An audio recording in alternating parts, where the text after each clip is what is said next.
सास नंबरी बहू 10 नंबरी। पूरे घर में मालती देवी का हुक्म चलता था। अपनी बड़ी बहू को वो टीवी के रिमोट की तरह कंट्रोल करती थी। चलो, देर हो रही है। 12 बजे से पहले लड़की वालों के यहाँ पहुंचना है। हाँ हाँ, चलती हूँ। मैं तो भगवान से बस ये दुआ कर रही हूँ कि जिस तरह मेरी बड़ी बहू मेरी मुट्ठी में है, उसी तरह मेरी छोटी बहू भी मेरे इशारे पे नाचे। अरे भगवान, भला इस घर में किसकी हिम्मत है जो तुम्हारे खिलाफ जाने की हिमाकत करे।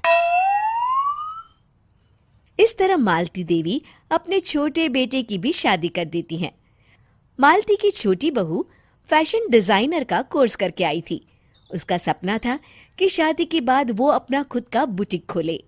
एक दिन, क्या बात है छोटी, तू तो एक से बढ़कर एक डिजाइन बना लेती है। इसमें कौन सी बड़ी बात है दीदी, आप चाहे तो मैं आपको भी सिखा सकती हूँ। हाँ, फिर हम दोनों मिलकर एक बुटीक खोल लेंगे। लेकिन दीदी, उसके लिए तो बहुत पैसे लगेंगे। हाँ तो क्या हुआ, पैसे माँ जी से ले लेंगे। हाँ हाँ, मेरे पास तो पैसों का पेड़ है ना, तोड़ के तुम दोनों को दे दूंगी। मेरी एक बात अच्छी तरह समझ लो, मैं तुम दोनों को एक ढेला भी नहीं देने वाली। बड़ी आई बुटीक खोलने वाली। ये आप क्या कह रही हैं माँ जी? आप हमारी मदद नहीं करेंगी तो कौन करेगा?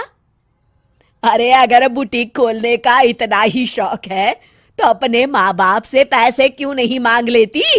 मेरे पैसों पर क्यों आंख गड़ाए बैठी हो तुम दोनों?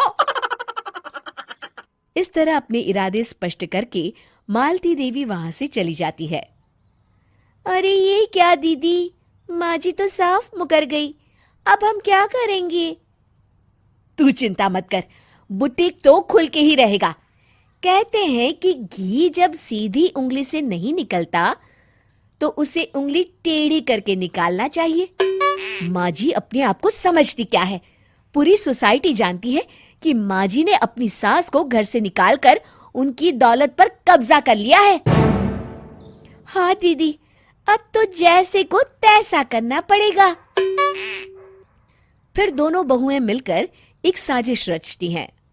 एक दिन, अरे नालायक, जरा ठीक तरह से पैर दबा, बिल्कुल मजा नहीं आ रहा।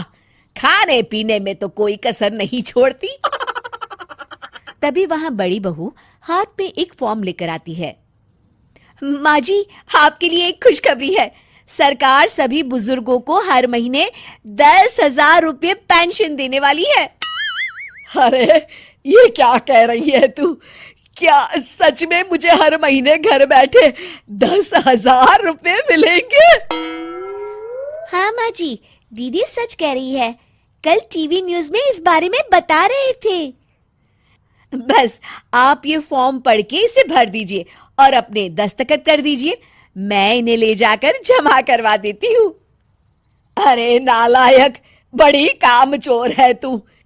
इस बुढ़ापे में कहाँ तुम मुझसे फार्म भरवा रही है? खुद ही भर ले, मैं दस्तखत कर देती हूँ।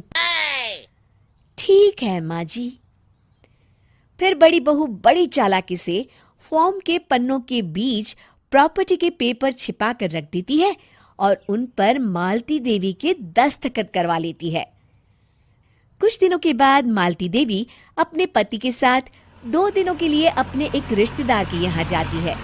दूसरी तरफ दोनों बहुएं पूरे घर पर अपना कब्जा कर लेती हैं।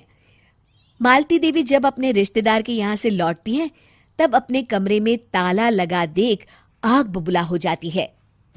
अरे नालायको, मेरे कमरे में इतना बड़ा ताला किसने लगाया है?